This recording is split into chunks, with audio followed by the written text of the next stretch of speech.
I'm gonna give you a quick summary right now of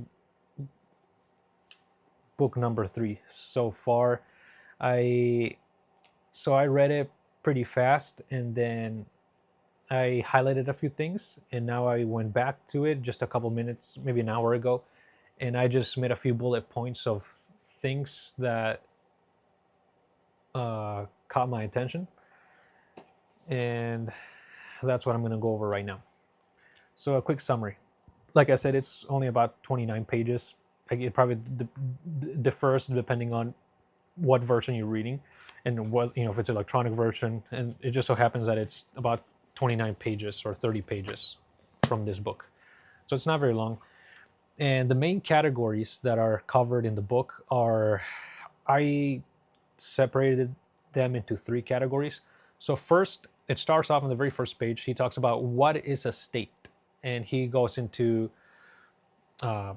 just explain or asking the question, what is a state? And more specifically, right after that, he says, is the question he really wants to get into is, what is a citizen? So, because a state, okay, is composed of citizens, and okay, so what is a citizen? And he spends the majority, is it the majority? Yes, the majority of the book is him going over, arguing with himself, and just presenting different ideas of that others have postulated about what is a citizen. What are we going to define as a citizen? Is it going to be somebody who was born in this region here, in the state here, that we're just going to call them a citizen? Or is it going to be, what if somebody was not born here but their parents were? What if only their mother was born here, only their mother's a citizen? Are they considered citizens? And there were a lot of other excuse me, a lot of other states, other governments that had these in place, where only if you were only, let's say, if only your mother was a citizen, then you could be a citizen, or you were not a citizen if only your mother was, but if your father was, then you were. And he goes over a few of these rules that other governments had. And so that's the first. He spends most of the book, pretty much all of it, is him considering and debating what a citizen is, what makes up a citizen. Are slaves citizens? Because they're not really citizens according to some governments, and so are foreigners. And in other places, if you're a laborer, you're not considered a citizen. Only the people who are wealthy, who have property, or the people who hold offices in the government are considered citizens. So if you don't hold any office in government, you're not considered a citizen, even though you live there. So there are all these governments in different places that have these different rules, and Aristotle goes over them. And then he gives his beliefs about which ones are doing it right and which ones are not. All right, enough of that. So that's the first category. Most of the book is talking about defining what a citizen is. The second part of the book is him talking about what makes a good ruler. And he talks about just that, what makes a good ruler. He again goes into different governments and how they rule. One of the things that I found interesting is how he talks about how should a good ruler just be somebody who doesn't know how to do the things that those who are being ruled know how to do. Let me explain it better. So, for example, if you're a ruler, you have slaves, or you have the working class, and you should not concern yourself with doing the tasks or even learning the tasks that the working class do, such as people who work on making tools or work on construction, because you're a ruler, so you don't have to even learn those things.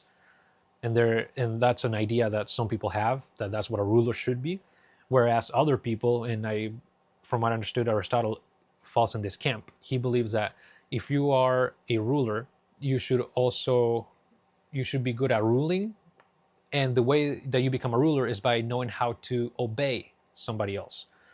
So there are those who believe that rulers should only rule, and slaves should only, or the lower class should only obey. And then there's the other group of people who believe that a ruler should know how to do both, how to rule over others and how to obey others.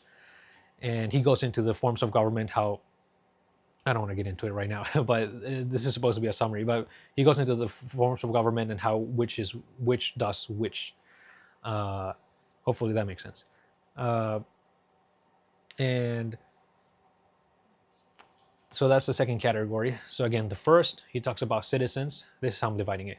The second part that he of the book is him talking about what makes a good ruler. And the third part of the book is what are the different forms of government. And all of these topics are intertwined, but so he goes into all of them at every point.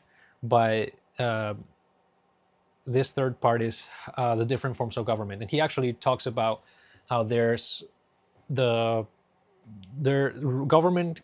There can be three different forms of government. He says it can be governed by one person, which would be like a kingly, is that the right word, kingship, or it could be governed by a few people, such as an aristocracy, or it can be governed by a multitude of people, by the majority, or by a lot of people, and that would be something more akin to a democracy, or what he calls constitutional governance.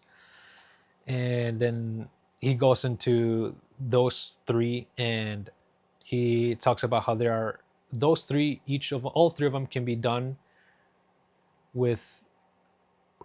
properly with each person. Let's say the king for monarchy, the king aiming at the well-being of everybody, of governing over his people, but looking out for the best interest of the people. So that would be a good monarchy.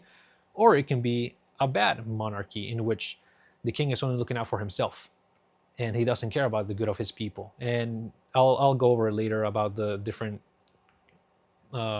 classifications, how Aristotle goes into it pretty well. And let me see what else. And then lastly, I'll just say there's just a few quotes that I really like, that it sounds like they would go well in a movie. And there are some badass quotes. So I'm not going to go over them now. This is a summary, but on the when I actually cover the book, I'm going to go over them. So that's pretty much it right now. I just wanted to go over or just put out a video because I haven't put one out in a while. So this is just going to be, again, just a summary, a little bit of book number 3, a summary of book number 3.